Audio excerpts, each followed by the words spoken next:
Hi there everyone, good morning. Thanks for starting your day with us. This is The Market. I'm Avan Dabash, with me Nikunj Dalmia as well as Anisha Jain. And just taking a look at the texture of the market, yesterday we wrapped up the trading day around that 19,694 mark, the 19,700 level eluding us. And just looking at the overall trajectory of the market, the fact that the broader markets have seen strong gusto, the mid-cap index gaining for the 13th straight session. The Nifty Bank, although may be facing a bit of resistance about the 44,000 mark, but away from those record highs. And for the frontline index, Nikunj, it's just about 530 points, and for the Nifty Bank index, 6.4%.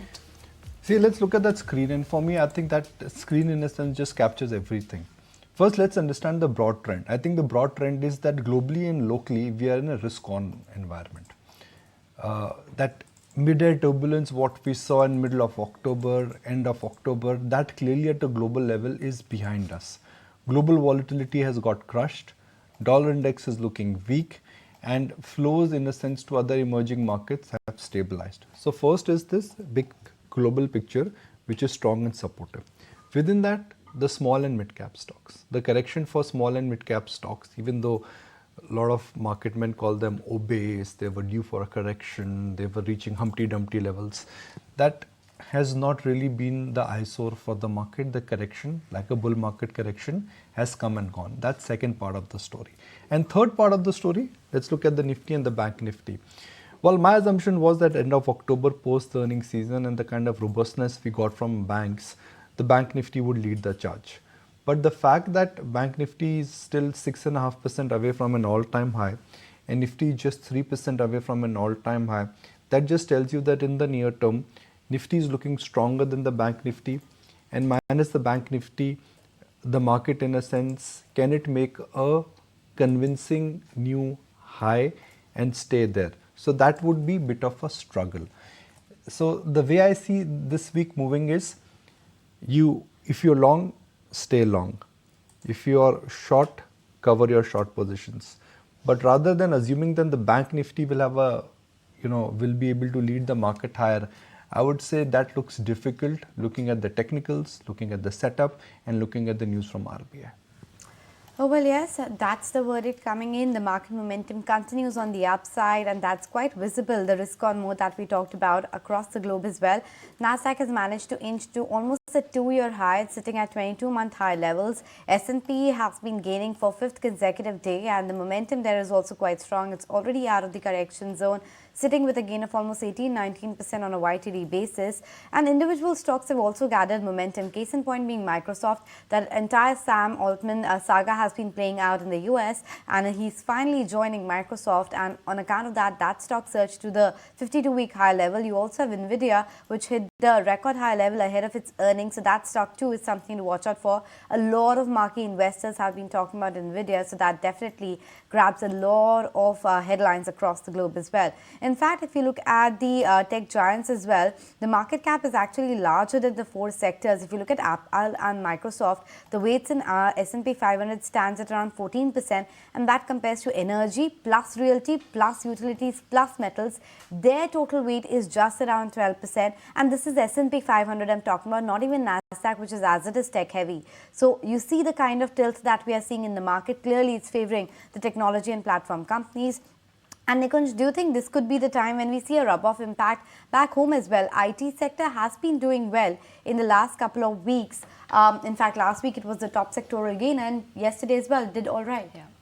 So, Anisha, while we always traditionally have looked at Nasdaq and assumed that Indian IT should do well, but you should not do that comparison. And markets are telling you that you should not do that comparison. Now, let's look at IT services, which is TCS, Infosys, Wipro, HCL Tech. You speak them in the same breath. All these companies are now large companies where the growth in a sense is just contracting. But when it comes to AI, when it comes to product, when it comes to some of the niche SaaS companies in India, they're doing exceptionally well. You go down the ladder starting from, let's say, a Zaggle, go somewhere, you look at a middle company like Mapma India, look at a company like Rate Your Gain. These companies, in a sense, are the ones where the excitement, I think, is very, very visible. So we are staring at the IT sector, which is now divided into a couple of parts. The sumos, which are great capital allocators, but they are going through this cyclical slowdown, which will come back next year. But right now, next 2 quarters, you cannot say that convincingly.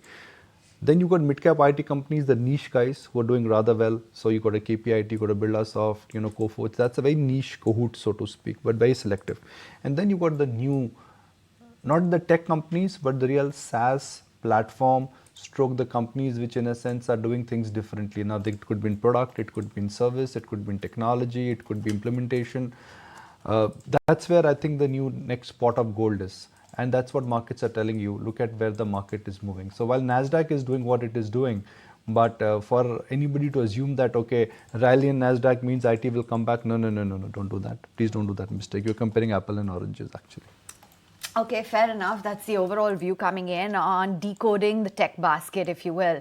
But let's talk about what's lined up for this week. And by way of triggers or by way of cues, we'll be watching, of course, for the weekly expiry. You've also got the FOMC minutes. There's a slew of IPOs that are lined up this week, including Tata Tech. But I think, Nikunj, the one that you will be keeping a close eye out on, maybe not this week, but as we step into the next week, is going to be the state assembly polls too. Savan, while cricket match has taught us, okay, semi-final verdict is no guarantee of what the final is, but markets will do that comparison. Market will check the form. And from a market standpoint, the narrative, I think for next couple of days, let's say end of November and at least a day prior to the election counting day and maybe on the counting day, would be centered around what would the entire state election, outcome would be. So it may not influence the trade this week. But I think next week the market narrative, and since there is no large calendar event now, let's say from now till the state election counting day, markets will start talking about it. The murmurs, the assumptions, the gossip, the chatter, I think will start. So it may not be a very swing event, but in the near term, it is something which in a sense will set the tone in terms of what the market would do. If Nifty has to break out, I guess if Nifty has to break out convincingly and go and make a new high above 20,000, and if you want to close the year on a last hurrah, then I guess markets would like to see what they want to see in terms of the election verdict, in terms of continuation of the current government. Okay, it's about the current government and the continuation, whether that happens or not when it comes to domestic market. But globally as well, a lot is happening, especially ahead of the Fed minutes. We saw that the dollar fell to almost a 2-month low. You also saw the yields drop as the Treasury Department auction has seen solid demand. And then there was a lot of commentary that came in from Fed members as well, talking about how inflation has been coming off. But Vinny is joining us with a roundup of all of these important commentaries. Vinny. Absolutely, a lot more commentary coming in on the inflation front from Fed as well. But before we start, let's just talk about Sam Altman as well as OpenAI's saga and what is unveiling now. What is the latest update coming in? That OpenAI chief scientist and co-founder Ila has actually said that he has expressed deep regret for his involvement in the decision to oust Sam Altman. There are a lot of other employees also who have actually signed a petition actually to get back and threatened to resign from the company. So that is what everyone is keeping an eye out on as well. A lot of employees are against Sam Altman leaving OpenAI as well. Even Microsoft CEO Satya Nadella has actually signaled that he did be open to Sam Altman going back to OpenAI rather than joining his company as a surprise move that he announced over the weekend as well. So yes, let's keep an eye out on further developments that are happening on this front. Other than that, BOE's Bailey is actually talking about how far it's early to think that about UK rate cuts possibility as of now. Labor market remains quite high is what they're highlighting. Elevated wages are there. Service inflation is also higher as well. So yes, talking about cuts right now doesn't seem like it's going to be happening anytime in the near term as well. Fed's Birkin too highlighting in terms of inflation, says inflation's job is not done, growth is easing to trend, but US economic data points to the economy is pointing out that expanding the price growth is slowing, but the progress is insufficient as of now for the Federal Reserve to actually say that they have won over the inflation as well. So yes, keeping an eye out on inflation is what the word is coming in from Fed's Birkin as well. Vinny, yes, so from the bond markets to what's happening across the globe to, of course, All of that weekend saga unfolding with Sam Altman and Microsoft now with a new leader. All right, let's get a move on and connect with our chartists and find out what exactly they're penciling in for the markets. Naresh Mirani with us on the show. Naresh, hi there. Good morning. Just looking at the index levels and marking how far we are from those record highs, close to 2.4%. And the point that Nikunj was making earlier, that perhaps it won't be the banks that will lead us to those record high levels. Would you concur? So as of now, there is not much of a case for the banks to do well. What we are seeing is we are not seeing any follow-up price action in any of the large cap banking names. Even the names which were outperforming have actually corrected a bit. So Axis Bank has drifted lower a bit. The heavyweights like HDFC Bank continues to remain sideways. ICICI Bank remains sideways. Kotak Mahindra Bank has made a little bit of a comeback, but not very convincing. So it's difficult for the Nifty and the Bank Nifty to make a sharp move unless we see some heavyweights doing better. Even Reliance Industries has been around that 2300, 2350 mark for quite some time. So overall, if we look at the structure of the heavyweights, the index is not doing great. We are in sideways zone. And across the board in various sectors, we are seeing similar price action wherein the heavyweights are not doing great. So for example, Infosys, TCS continue to be sideways, but you have a HCL Tech which hits a new all-time high, and the whole mid-cap, small-cap IT names hitting a new all-time high. So for now, we are stuck in a range, but the bias is still positive because overall, if you look at the breadth, the Nifty 500 is 0.5%, 1% away from an all-time high. The Nifty 50 equal weight has hit an all-time high, all the other product indices. So the bias is positive, it's just the heavyweights which need some bit of a push. So overall, all we need is one of the heavyweights to actually go up for the Nifty to cross 20,000. What Kunal's stance is on the markets, and Kunal, IT leading the way, banks taking a back seat? Yeah, so I think sectorally, yes, but I think when you look at this in a holistic perspective, I think it's still a balancing out which the markets are still playing out. That the net result for that, I believe, should be on the upside. Now, interestingly, on the Nifty chart on the daily basis, there is a interesting moving average crossover, which is just maybe we are on the verge of that moving average crossover on the index on the daily charts, and also on the indicator front, the RSI is getting into a breakout zone for the index chart. So I think on the basis of hopefully today's reaction, and if we close about 90,800 marks specifically on the spot levels, we could be looking at a strong breakout for the index. And yes, possibly in that regards, we may see a lot of the other sectors starting to get into the groove. Bank Nifty may underperform, but I believe that it could also stop falling what we've seen in the last couple of days. So not bearish on the markets, but I'm expecting a breakout and hopefully about that 90,800 closing. Yeah, fingers crossed on that underperformance of the banking index coming to an end, because it's been quite a while that we have been seeing that index below that 44,000 mark. But let's take the stock specific recommendations as well, Naresh. So first I would start off with a buy on Bharti Airtel. The stock has been a silent performer in the index, and the stock is back to a 52-week high and an all-time high. It has spent time around that 950, 960 mark 3-4 times over the last few months. So looks like a relative outperformance as well as a breakout done in the short term, and a quick target of 1020, stop loss at 940. Second is a buy on Balrampur Chini. The stock has seen multiple attempts around the 440 mark over the last 6 to 10 months. Expecting this breakout, which came very close to yesterday, to see a follow-up move towards 500, stop loss at 430. All right, Kunal, let's find out what exactly it is you're picking out this Tuesday morning. What's on the radar? So the first one is a buy on City Union Bank, something which we discussed earlier. The stock, I think yesterday managed to cross back about that 150 mark after quite some time. A moving average crossover, in fact, a golden crossover on the daily charts already spotted for the stock. So would suggest a buy with the targets of 170, stop loss 140. And Indus Star is the other stock which yesterday, I think on the short-term charts on the intraday basis, gave a bullish flag pennant combination breakout. So expecting a short-term up move, 198 as a target, stop loss at 187. Okay, those are the stock specific recommendations coming your way, but let's also talk about stocks which are going to be in focus on account of news flow today. Somit is joining us to talk to us about that. Pharma continues to be in flavor, Somit, and I see that Antique has written a fresh note talking about US generics and how price erosion remains elevated. So a bit of a contra view coming in. Well, it's actually it's a contra view coming in from Antique, because they are saying that the price erosion continues to remain elevated for the third consecutive year. Now, on for 2023, on so far that what they have seen is the prices have declined by around 10 odd percent, and they are not expecting this trend to change even in the calendar year 2024.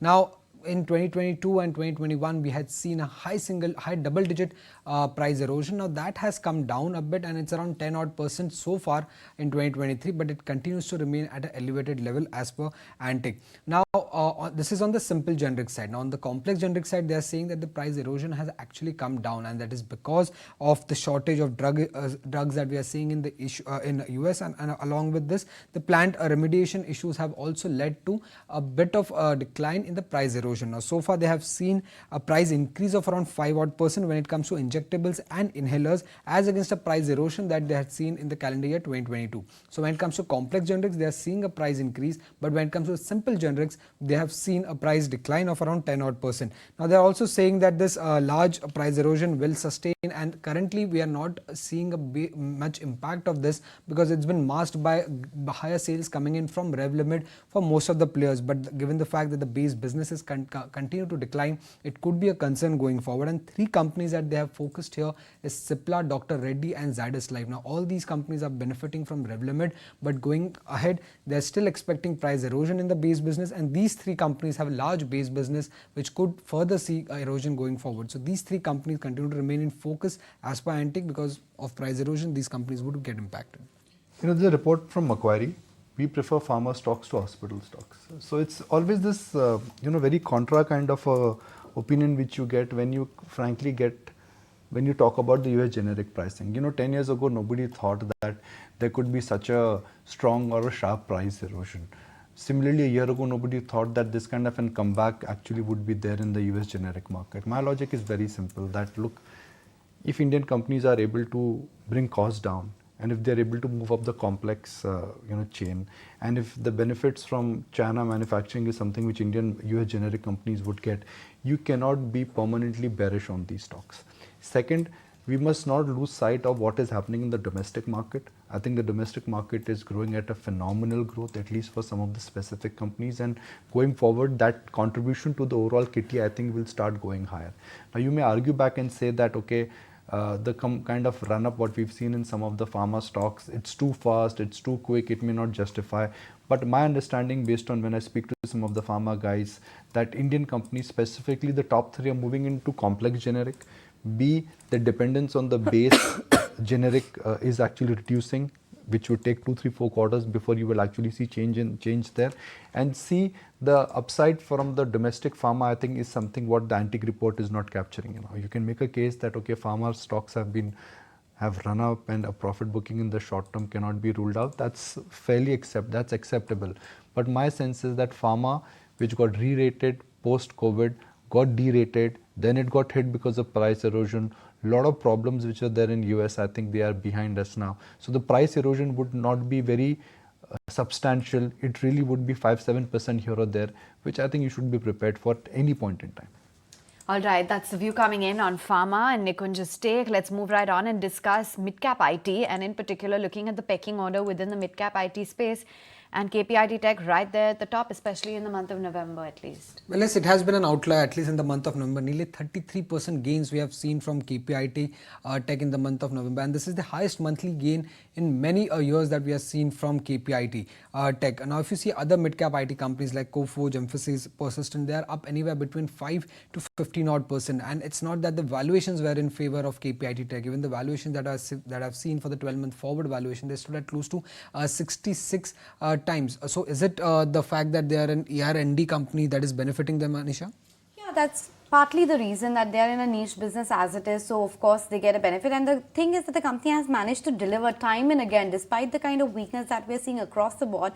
KPIT has delivered stellar set of numbers. And more importantly, the reason why we have seen this run up in November is on 31st October, the company reported its earnings. And there they upgraded their guidance from 27% growth all the way to 37% plus. So in an environment where the rest of the IT companies like Wipro, Infosys are probably talking about negative growth to pretty much flat for the year, this company is talking about a 37% growth, and bulk of it is coming organically itself.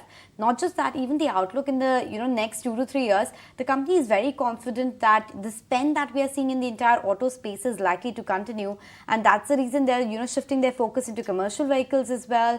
They're making investments right now, adding headcount. So I think, Nikunj, as you pointed out, it's unfair to kind of paint the entire IT sector in one brush. There are companies which are outliers and they deserve that premium. At least it seems for the time being the street is willing to give that. But do remember that Tata Tech IPO is coming at nearly half of the valuation. It's the same business. Yeah. Which is slightly different because KPIT is into much advanced version of it because they're doing ADAS and a lot more software kind of business, whereas Tata Tech is doing a lot of more mechanical engineering business. So both are important, but KPIT is, let's say, more of a value-added service. See, the point is that how much of the businesses what we have here will get disrupted by AI. A lot of mechanical and a lot of engineering work is actually not going to get disrupted by AI in the first leg, and that is something what we actually must recognize here. This is where I think the differentiating in terms of the market approach would do. There was a time when I always say this: the Infosys would sneeze and markets would get a flu. Then whatever Infosys indicated became a benchmark for the IT sector per se.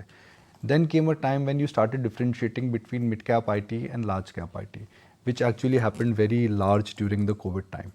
And then I think now it's very niche, very specialized, companies which have either different model or they are solving a different, they have a different kind of a niche, or they in a sense are completely tech-backed company which either is in SaaS or it is doing something which is high-end engineering work. So I think that is where the thing is. Look, IT is not going to be dead. And everyone thought, okay, yeah, it's just going to bulldoze everything. No, that's not going to happen. It's just that within IT, there are small names and small niches which are getting created. And that is what you need to recognize now.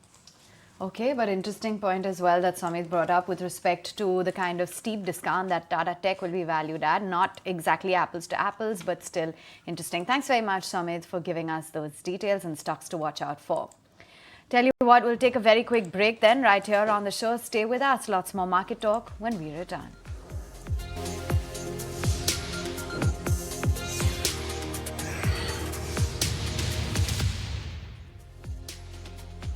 Welcome back. Well, while the frontline index has been sluggish, it's the mid-cap and small caps that are hitting record high levels, and select names from that are actually doing much better than rest of the market. Case in point being Trent, and if you pull up the YTD chart, you'll see that stock continues to soar.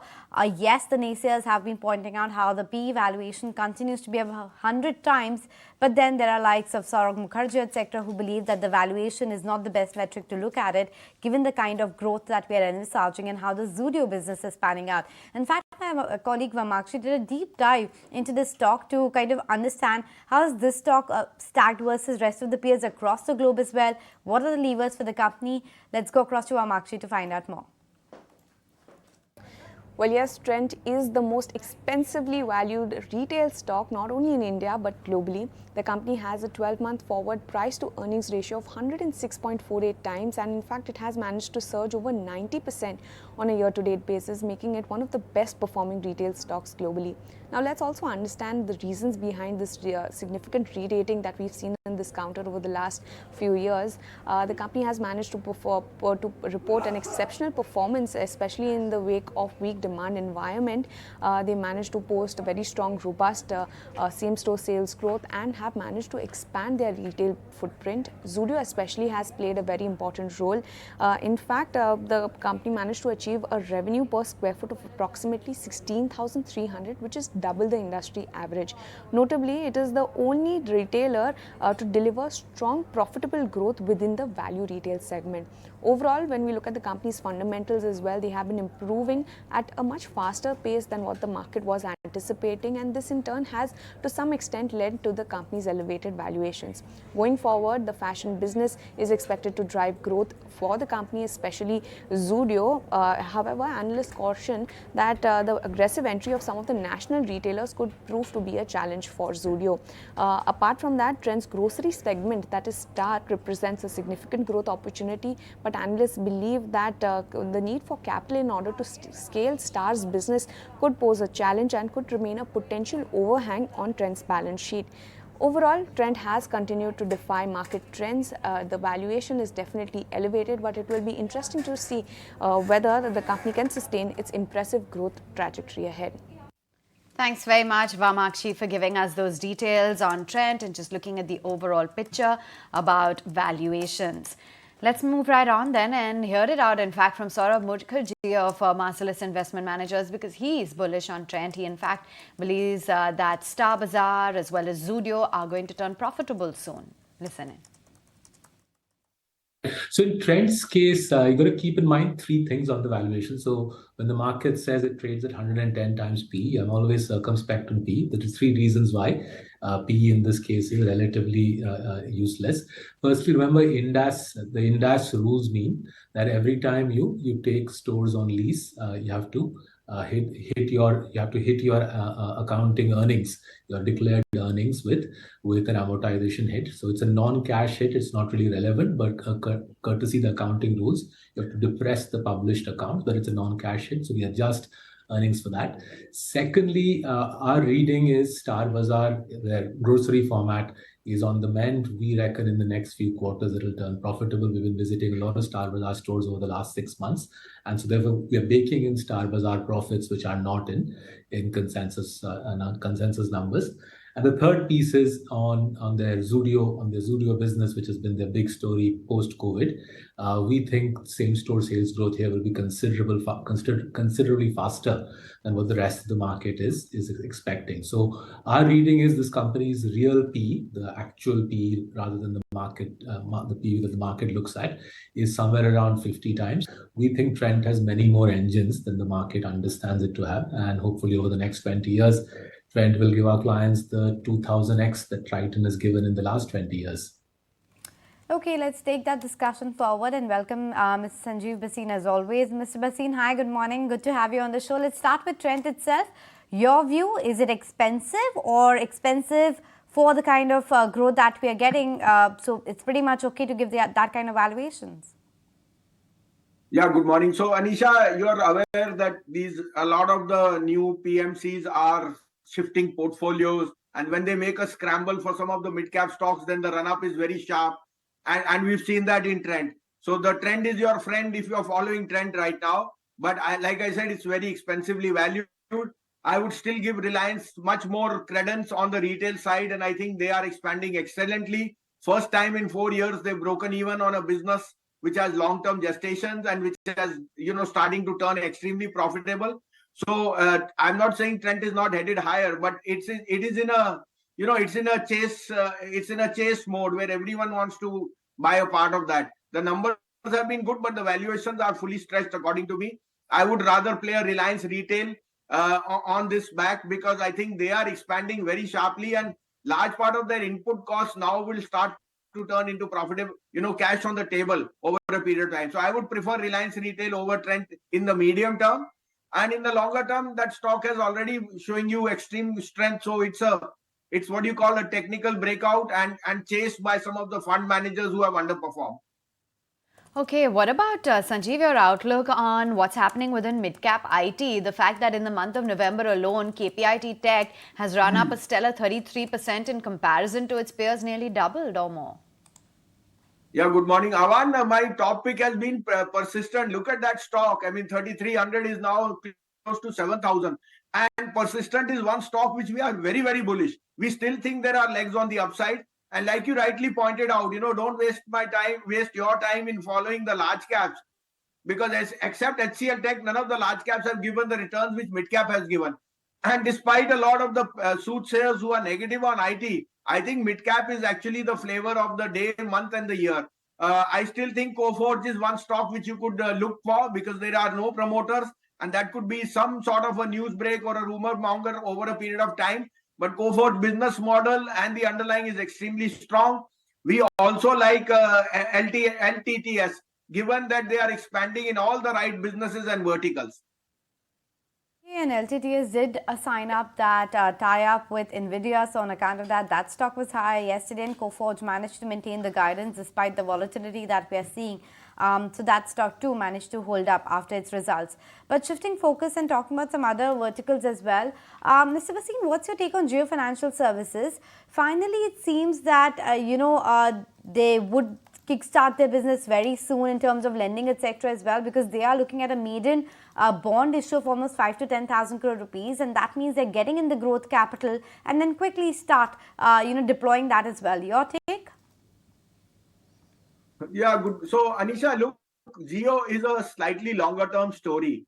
At the present price, the valuations will not justify that immediately growth constant. It is a growth stock. You will have to stay put for the next 2 years, and a lot of developments will take place.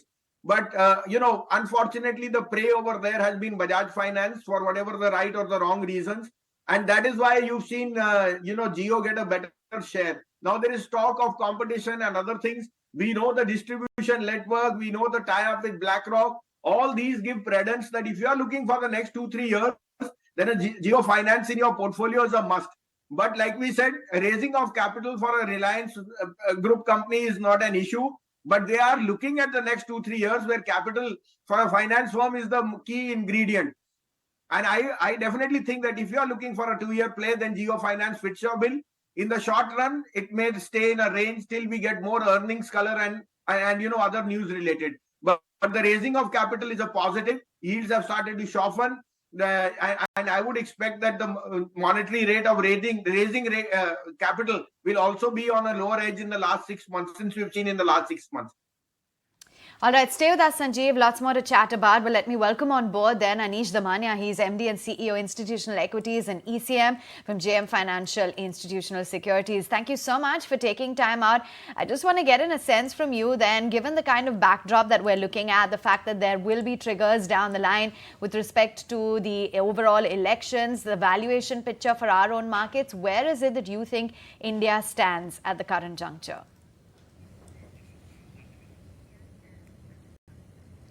I think according to us, and we have been having this view for some time, that we are on the throes of a mega bullish market lasting for several years as we go into this year from 2020 to 2030. And I feel that this is the biggest bull runs which we will see, which will be characterized by both stock markets doing very well and capital markets also doing extremely well. So this is a time when India will require the funds. There will be a lot of activity, and we feel that this is a time which we need to capitalize on. There are a lot of macro factors which are coming into place for India's growth story to be there. There is an expected election round the corner. But I guess if the BJP comes with a majority, a thumping majority, I think we will have an extended market. This will still, that majority is not yet fully factored in the market today, in my view. So Anish, in the run-up to the election, historically, markets have rallied. That's been the 2000... by the way, good morning Anish, I haven't seen you in a while. This is Nikunj. First, let's change pleasantries. How you been? Good morning. Yeah, hi. Hi, Nikunj. How are you? So my point... Very good. Very good. No, so nice to connect with you. So nice to connect with you. So Anish, you've seen and I've seen that in the run-up to the election, whether it is the 2003 election and 2004 election, whether it is 2014 or whether it was 2019, markets, they tend to rally. Do you see that the similar factor could be at play, which is, let's say, from here till May or December to April, we could be in for a nice 5 to 7% Nifty move? Yeah, I think our alternative analyst had done this work on how we have done in a run up to the elections, and the minimum gains have been 6%, stretching up to about 21% at times. So I think that trend may not be broken. We will have a rally before the elections, but I think that will start somewhere mid of December after the state election results are out. Sure, point taken. Anish, we're also talking to you at the cusp of the JM India conference, which a lot of companies are participating in. But talk to us about where does the interest lie in your conversation with clients, etc. Which are the companies or niche areas which are seeing a lot of excitement right now? I think if you will see across the board, mid cap and the small cap indices have been touching new highs before the main index, and that clearly shows that mid cap and small cap companies are the flavor of the day. We are seeing interest across the board. So in our 160 companies which are coming to our conference, it has been about 500 odd investors have signed up for that, and we are seeing participation across all sectors, very strong participation across all sectors. There are overflowing meetings for most of the companies that are there in our conference. Just shows the mood which is there right now is extremely good. People want to know what's happening. There is a lot of excitement, and particularly this quarter has been better for many of the corporates. So I think they would like to have some view about what's happening at this point of time. Anish, everyone on the street we spoke to in and around Diwali show had just one simple message. There is a bubble in small cap, there is trouble in mid cap, and there is value in large cap. There seems to be this consensus which is building in that one should sell small cap, avoid mid cap, but buy large cap.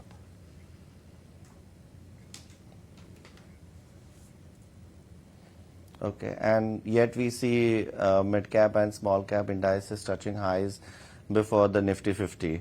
So there, always wherever there is skepticism, I always find that there is an opportunity, because it's always that, oh, if the market corrects by 5% or 7%, I will buy. If the market corrects by 10%, I will buy. And this has been the phenomena for quite some time. Markets may have corrected, but have rallied sharply, immediately after the correction and crossing the previous high that they touched. I think this is going to be the trend for quite some time as we go into the next few years. We will see markets doing much better. Capital raises, as I mentioned to you, becoming more prolific, and investors, will continue to doubt this. And because investors are doubting this, I think there is room for appreciation. So leave us with a key big theme or one key stock or a sector idea which you think is a clear high conviction buy right now.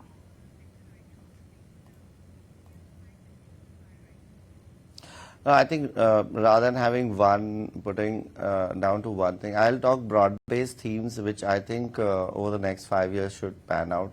I think central to that is the manufacturing theme. We feel there's a lot of activity which is happening over the past 24 months. The government is extremely keen to see that India manufacturing does very well.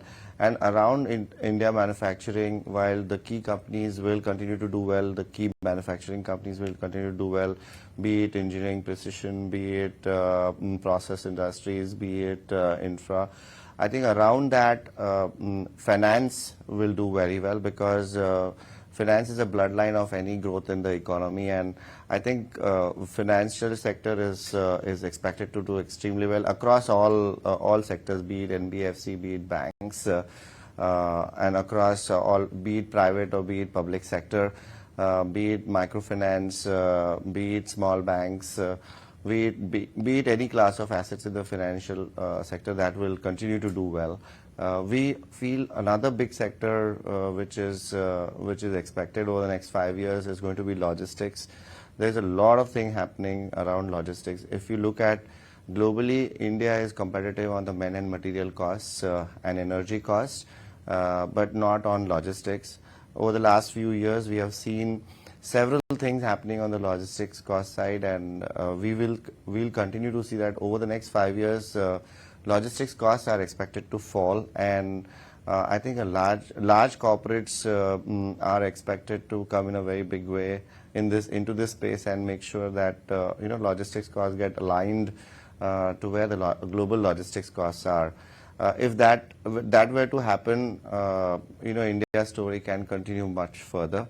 So we feel that the key themes which will be there will be in the manufacturing sector, will be in the finance sector, will be in logistics, and will be in infra. So these are the key themes which we feel will dominate the India story. Well, Anish, appreciate your time and thank you for joining us. Meanwhile, as we walk into trade this morning, let's check on Nifty 19,800 now. Bank Nifty is 6% away from an all-time high. Nifty is 3% from an all-time high. Reliance is not chipping in. SBI has taken a back seat. HDFC Bank was never there and ICICI Bank is suddenly out of the race. So for markets to go higher, what do you need? Of course, for markets to go higher, you need a cheerleader. And when Sanjeev Bhasin is there on the screen, well, you have that cheerleader. Good morning, Bhasin Saab. I was thinking that for markets to go higher, Reliance is not there, HDFC Bank is not there, but Bhasin Saab is there. Right? Good morning, Nikunj. Yes. Being positive is the first sign. Watching ET now is the second sign. And why not be positive? I mean, why are we sulking? Yields are lowest in 3 months. Dollar is at a 3-month low. And even though there has been FI outflow, the local flows are very strong. Actually, everyone does this. Even institutional brokerage, they do these big tom-tom shows on the foreigners. Where are the Indian shows? I do that every weekend. I go to small cities and that is where the SIPs come. 18,500 crore ka SIP aaya. In the last month, it will touch 20,000. So no two ways. And people will keep doubting the rally in the mid-caps, but that is here to stay. We can't fight a rising trend. So Nikunj, I am very sure, some of the beaten down banks will lead the rally. Axis is looking very strong. The numbers, the merger with Citibank, now I have an account in both, is been such a pleasure of how it has gone through. I think that is deserving re-rating. Pharma stocks are leading the flow. And that is evident from the likes of Dr. Reddy and, HCL Tech and so on. So there is a basket of stocks and it's about time now Reliance started to, show its color. So I think the market has digested, the bank move by the RBI. It is a very prudent move, but it will only give more color on the slightly longer term because there will be readjustment, which is marginal. So I think definitely it is about time some of the large cap banks and the Reliance participated.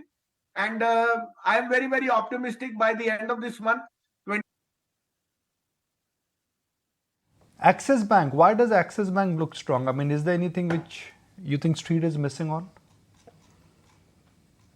So firstly, I think the management has been very prudent. They've always under-promised and over-delivered. Their NIMs have been the highest, net interest income, net interest margin, and the convergence with Citibank has given them a plethora of, their wealth side. All these three on a broad base are acting on a positive trigger. And retail loans and the MSME are doing extremely well.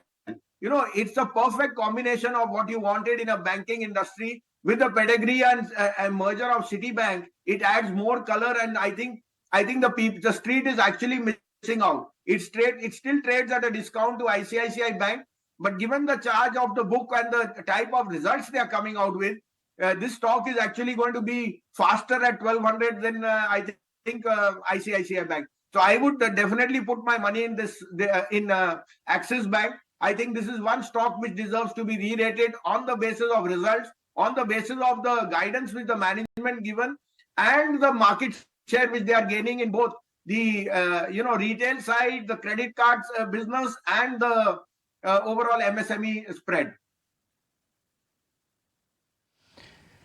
Let's look at two banks actually which have done rather well for themselves. One is IndusInd Bank. I think within the large cap banking space, IndusInd Bank has hit out of the park. Let's compare that, 23% this year.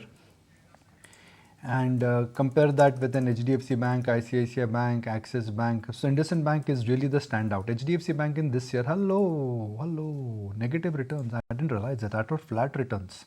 So HDFC Bank, so much so for a consensus view, sir. This is one stock which continues to disappoint. The merger, first everyone said let the merger go through, then it'll bounce back. Then the merger went through, then everyone said that we'll wait for one more quarter, numbers will improve. Well, that has also happened, numbers have not improved. Bottom line is that this is a consensus buy, and typically when you have a consensus buy, stocks either have to become cheap or they have to go through some serious time-wise correction before they start becoming attractive. I think we may be reaching that point of turn on HDFC Bank where it is becoming attractive. It is way below its long-term averages, but right now I think it is just this consensus view. And Kunal, that's the problem with HDFC Bank, right? I mean, I can write a long report on why you should own it, but trust me, that long report, before I write, everybody else has written it. Well, absolutely right, Nikunj. And so, in technicals, we look at this in two parts. One is, to try and get the risk reward right when you're entering into the trade. But then, will just risk reward or being on the right side in terms of risk reward, will try and benefit you over the short to medium term? The answer for that, of course, for HDFC Bank seems to be no, because the stock in terms of timing, in terms of momentum, seems to be lacking its mojo significantly.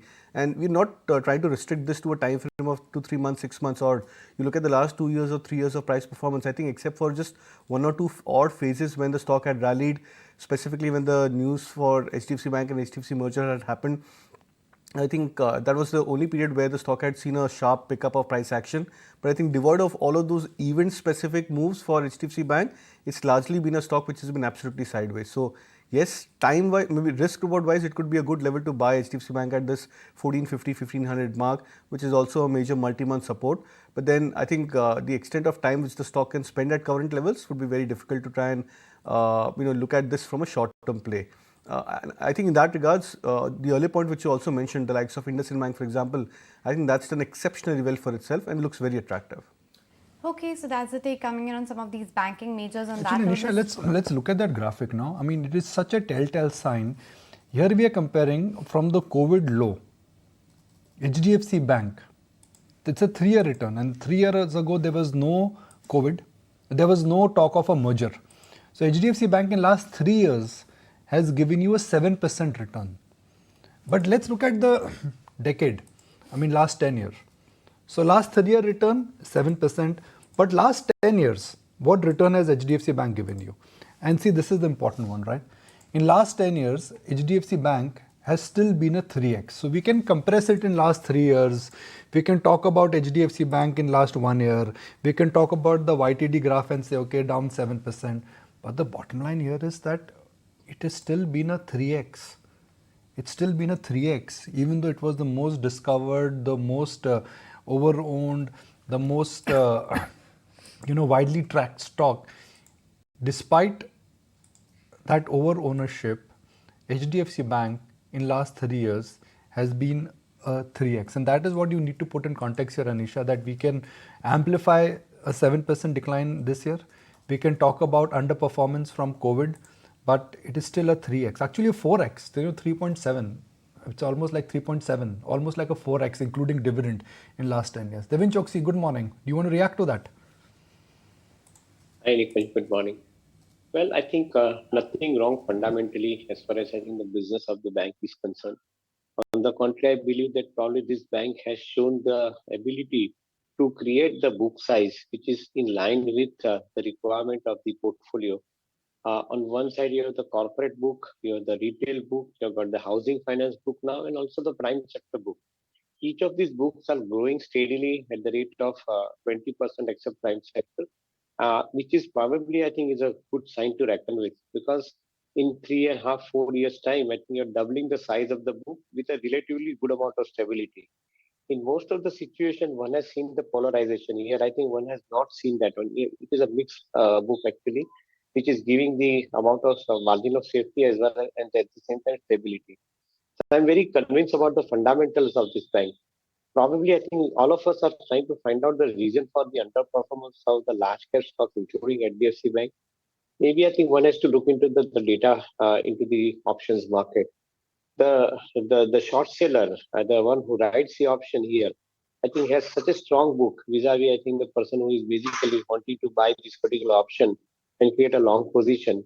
Largely also because of the fact that I think the most of the funds are also completely invested into the portfolio as far as exposure is concerned. And at the same time, I think derivative market is being traded by the likes of ETFs and also the traders. There is reason for which I think some of the large cap stocks, despite a strong performance and strong balance sheet, they are languishing, they are not performing. In my viewpoint, I think the situation could get corrected over a period of time. But let's see, I think, how the technical shapes out on this particular point. So, David, what do you make of the mid-cap IT sector, which has massively outperformed both in terms of earnings as well as stock performance versus the large caps, and the starter tech IPO coming in? What's your view on that? I think the mid-cap IT stocks need to outperform also because of the fact that compared to the large caps, their growth rate is relatively more steady. Likes of LTTS, LTIM, Science Technology, Tata Elxsi, KPIT, and now Tata Technologies. I think these are the companies which are basically having a very strong focus on engineering R&D. And as a result of which, their customer base, they completely rely on them for the sourcing of the business. To a greater extent, I think this is what has played out very well in a significant manner over last few years, I would say, and it is growing even stronger from the current level. Most of these companies are having the order book, which is also suggesting that they are going to have the repeat orders continuing in coming period as well because of the niche that they have created. So, in my viewpoint, I think these companies are relatively more stable. They are attracting higher amount of business, and they are also, I think, delivering faster compared to the large caps, as far as I think the order delivery is concerned. So, to that extent, we are seeing the higher performance in the financials as well.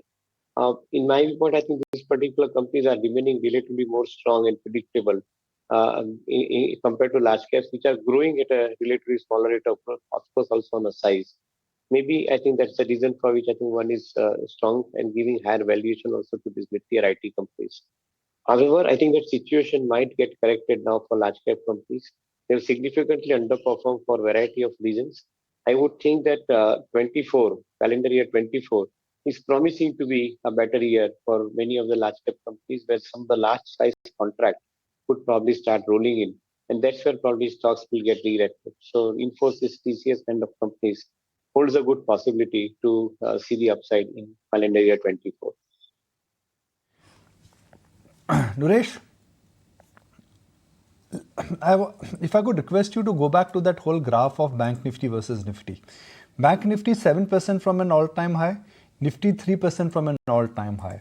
If markets have to scale up, which is closer to 20,000, closer to a new high before the year ends, what will drive it? Because Reliance is out of the race, HDFC Bank is out of the race, banks are not gaining elevation, ITC in a hibernation mode. What will take the Nifty higher?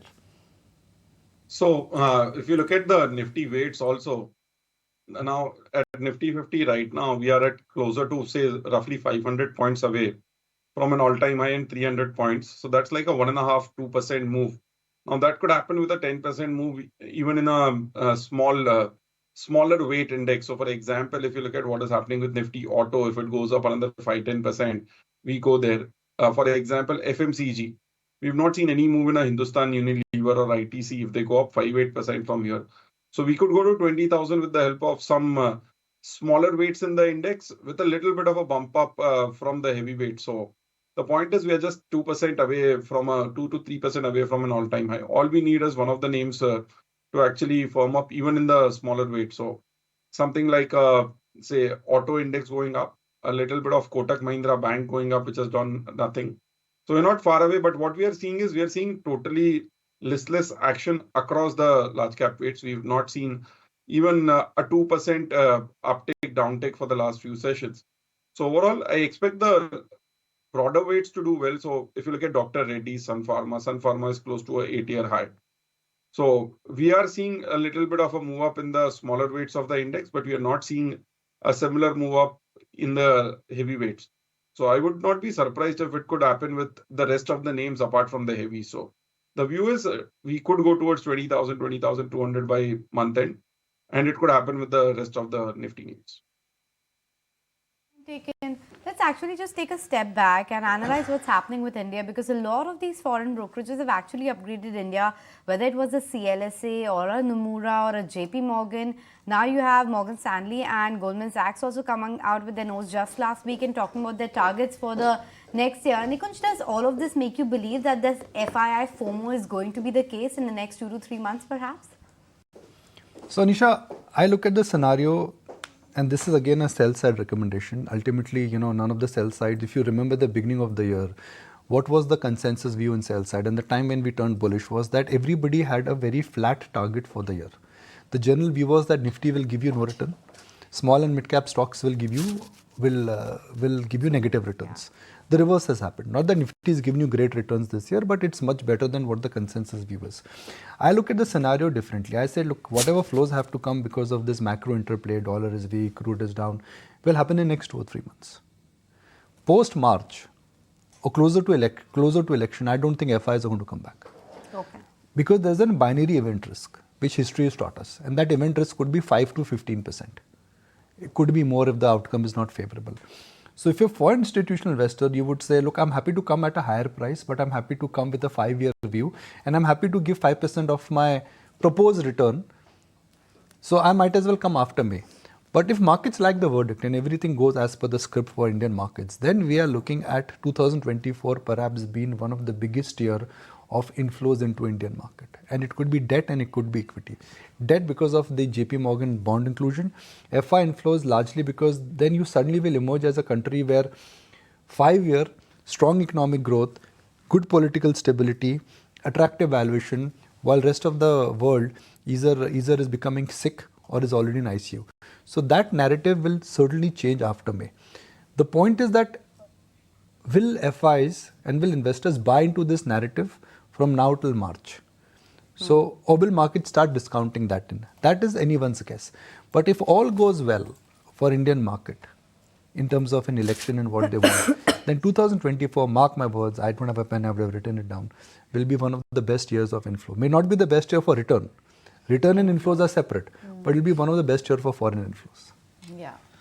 Okay, that is with respect to the election verdict and the market correlation as well. Meantime, Kunal, let's get in a check from you then and talk about how you're reading into the move that we've seen within some of those mid-cap IT stocks. The fact that we have seen KPIT Tech emerge as one of the top players. Sanjeev Bhasin was alluding to the fact that Persistent Systems is a strong bet as well. With Tata Tech now coming into the mix, what's your sense on mid-cap IT? Well, yeah, I think, of course, mid-cap IT stocks have definitely outperformed the larger cap IT names, and by a very strong margin, because when you look at this comparatively from the previous year, September 2022 lows, where many of these large cap, mid cap IT names, they actually formed a major bottom for themselves. From there are many large cap names, rather mid cap IT names, which have actually crossed back their 2021-22 highs for themselves. So it's not just a recovery of sorts for these stocks, but it's a matter of these trends making a very strong comeback for these names. One of the stocks which I've been bullish on and have advised is Birlasoft from the mid-cap IT names. That's something which looks attractive even at current levels. And I would still believe that at 600, 620, the stock can continue to move up higher. Would look out for higher targets of at least 680 to 700 for the stock over the near term. Okay, fair enough. That's the view coming in. Meantime, Deven, curious to get in your take then as to what you make of the entire hospitality space. Pretty strong brokerage notes as well coming in for the likes of an Indian Hotels, talking about pretty strong ARR growth, occupancy growth as well. And it's been nothing short of a pretty strong dream run for an Indian Hotels. Are you cherry picking within this entire space? I think obviously the conducive conditions are basically playing a major role in giving a good amount of business to most of the hospitality players, be it Indian hotels, be it East India hotels, or be it even the mid-tier small segment of hotel segment. I guess I think on one side the business tourism, on the other side recently the sports tourism, and now I think added to it is a spiritual tourism. All these areas are basically contributing to significant amount of demand as far as I think the hotel rooms are concerned. And that's where probably I think one is seeing a higher amount of traction with a relatively higher amount of room rents, average room rents. So from that perspective, these businesses are actually, I think, doing extremely well. More importantly, they have all been following, be it ITC, be it Indian Hospital, they have all been following the asset-light model strategy now, wherein most of the properties that they are working now on a operational management contract vis-a-vis earlier situation of owning the assets. So to a greater extent, I think the financial ratios become very favorable because of the strategy that they have adopted. In my viewpoint, I think the businesses look great. Maybe valuations have, to an extent, I think, justified it so for next 1.5 year, 2 years in advance. Any correction in the market price of these stocks, I think definitely it's a good buy opportunity, and we remain positive about the sector as well. Viresh, time and again, I think we've discussed Indian hotels. And if I look at the last 1 year change, last 2 year change, it's just been a stellar run up. But suddenly, last 3 months, it is running out of speed. Has the stock peaked out? Or do you think this is pure consolidation? And after 3-4 month kind of a sideways move, we could be talking 470, 500 very soon. So if you look at Indian hotels, it's just gone sideways relatively. The all-time highs for the stock is say 435, 437. The stock is today at 420. So just like a 4% say tick from the previous highs. So it's not something which has corrected a lot. It corrected only 10-15%, which is normal in a bull market move. So it corrected from 413 to 380 levels, so closer to that 15% mark. And now is setting up for a next leg of the move, wherein it starts above 425, 430. In that case, the next target price would be 500. So the whole hotel place looks interesting, but now I would be more interested in something like a EIH, which has not done a similar move and is a very similar structure. So the stock was at 240, 250 back in 2007, was at 220 in 2017, 18. And now finally it is at 240 to 260 levels over the last 3-6 months. So structurally, a similar breakout which happened in Indian hotels at 160 to 180 odd levels is happening in EIH hotels at 240, 250. So if one is looking at a 1 to 2 year view in hotels, it could be a good time to actually get into EIH instead of Indian hotels. Okay, that's interesting, looking at EIH as an option when it comes to the entire hospitality space. In the meantime, Deven, wanted to just get in your take with the EV adoption as well picking up. Which are some of the auto companies that you believe can really leverage this opportunity and stand tall? So in auto ancillary, most of the players have aligned themselves with the requirement of the EV, and that's a good sign. Likes of Minda, likes of Minda Corporation, one who is basically catering to passenger vehicle, the other one is catering largely to two-wheeler segment. I think all of them have actually adapted to the requirement of the EV players, though the volume remains comparatively small. However, I think these companies have already started positioning with the product lines, the products which are basically being supplied to some of the larger OEMs. In my viewpoint, auto ancillaries remain relatively more favorable compared to the OEMs at this point of time, because auto ancillaries are basically having the mixed portfolio, the ICE portfolio as well as EV portfolio, which probably allows them to even take leverage on the profitable ICE portfolio when they are selling on the smaller size EV portfolio of products. So to a greater extent, I think this is becoming relatively more sure play, relatively more stronger play going forward as well. There are many auto ancillary companies which are basically simultaneously, I think, creating their presence into the EV space, and one can possibly look out for individual names. But the volume remains comparatively smaller, so they are not coming up on the surface. However, these two names we normally track, so we find that I think they're interestingly positioned at this point of time. Deven, good to have you on board. Thanks so much for taking time out and joining in. A quick check-in as to what the pre-open rates are indicating this morning, and 19,745 on the Nifty, and it's looking like a strong move on the Sensex too. Let's find out what our chartists are picking out. Kunal, your top mid-cap call? So it's Olitra Greentech as a stock which I would pick up. The stock yesterday gave a mild breakout above 50-day moving average as well as close to the 1300 mark, which I believe is a strong price breakout case for the stock. So would look out for targets of 1355 and stop loss for this trade could be kept at 1275. Okay, there you have it. Olitra Greentech makes it to the list. What about you, Naresh? Top mid-cap recommendation? So that would be a buy on NCC Limited with a stop loss at 164 and a target price of 190. The stock has been performing consistently over the last 1 year, a higher top, higher bottom formation. Went through a 3-month consolidation. Now a fresh breakout. The recent swing highs are crossed close to a 3-4 month high. As well as over the long run, it is at a 10-year high. So it looks interesting. We could be getting into a next leg of the move towards the highs made in 2010. So a target price of 190, stop loss of 164. All right, there you have it. It's NCC. That's what Naresh is picking out as his top mid-cap call. And meantime, lots of other top stories to track across the globe. Let's keep you up to speed. Hundreds of OpenAI employees have actually threatened to resign and follow ousted leader Sam Altman to Microsoft unless the current board resigns. It must be noted that Altman will now be the new CEO of Advanced AI Research Team at Microsoft, and the OpenAI employees claim that Microsoft has assured them of positions for all within the organization. Meantime, South Africa will host a virtual BRICS summit to discuss the possible solutions to ease the ongoing Israel-Hamas conflict. The Russian President Vladimir Putin will be among the leaders attending, while Foreign Affairs Minister S. Jaishankar as well will be representing India. And the rescue operations have entered the 10th day to save the 41 trapped workers in Uttarkashi tunnel. In a major breakthrough on the 10th day, the rescue teams have established contact with the trapped workers by a walkie-talkie, and hot food was sent to the stranded workers. Meanwhile, authorities are likely to begin the vertical drilling today in the rescue process. Okay, and in the meantime, there seems to be no respite to Delhiites as the air quality remains in the poor category. Delhi recorded its second worst, most polluted November in as many as 6 years. Meanwhile, the Supreme Court is set to hear the plea against the rising pollution levels in the National Capital Region later today.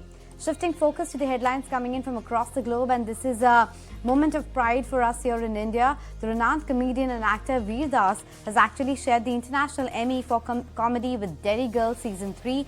Das won the award for Netflix comedy special titled Veer Das Landing. This marked his second International Emmy nomination. Das was one of the 4 Indians which was nominated for this year's International Emmys, while Shefali Shah and Jim Sard missed out on the Best Actor awards. It's Ekta Kapoor which is the recipient of this year's International Emmy Directorate Awards. The two awards coming in at the Emmy for India. One, of course, Veer Das, and the second one is Ekta Kapoor.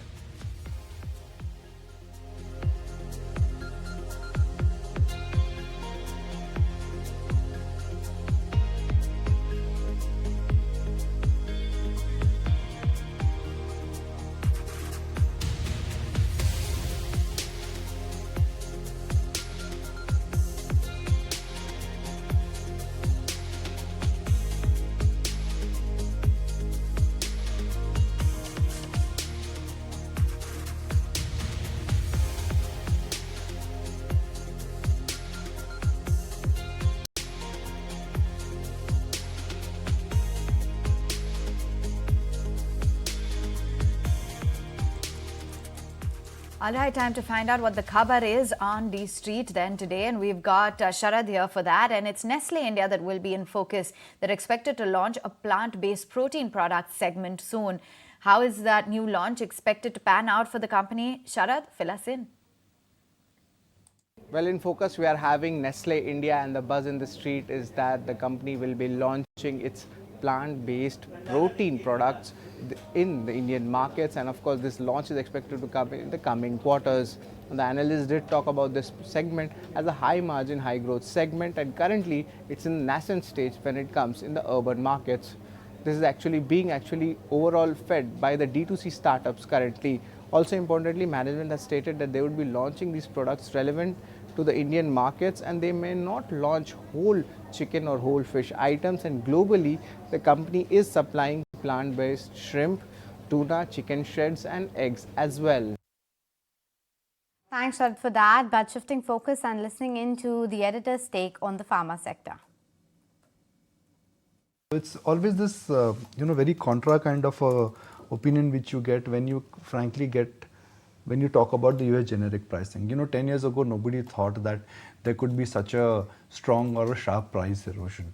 Similarly, a year ago, nobody thought that this kind of a comeback actually would be there in the US generic market. My logic is very simple, that look, if Indian companies are able to bring costs down, and if they're able to move up the complex chain, and if the benefits from China manufacturing is something which Indian US generic companies would get, you cannot be permanently bearish on these stocks. Second, we must not lose sight of what is happening in the domestic market. I think the domestic market is growing at a phenomenal growth, at least for some of the specific companies, and going forward, that contribution to the overall kitty, I think, will start going higher.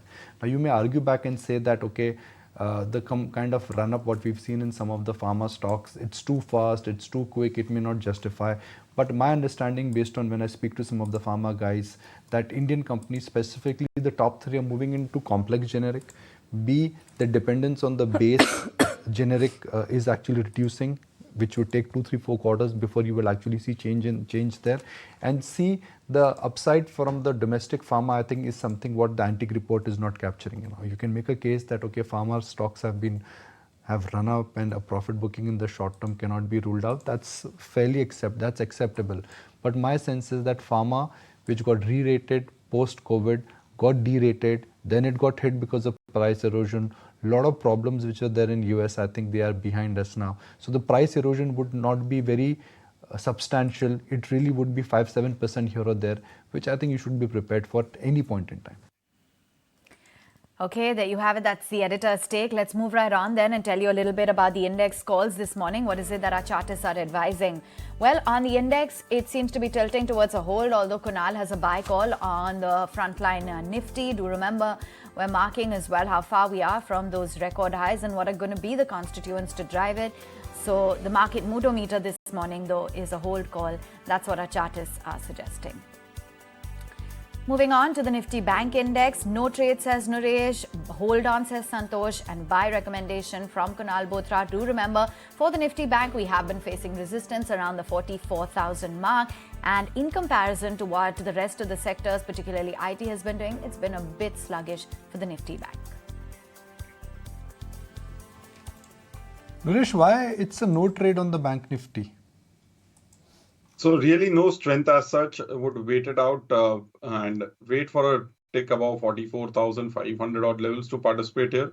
Time to be more stock specific. It's not necessary to trade when there is no momentum. So taking the view off on Bank Nifty, will wait it out. Let me see some say price action in at least one of the heavyweights.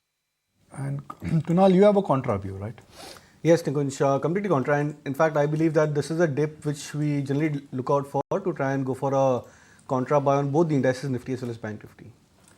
Okay, taking stock of which are the big buzzers at this point of time in the pre-open, Suntec Realty is showing that it's going to start with a 5% gain after Motilal Oswal initiated coverage on that counter. So let's watch out for that. Real estate pack, of course, as a whole has been doing quite well. Suntec Realty is one of the names that have initiated coverage.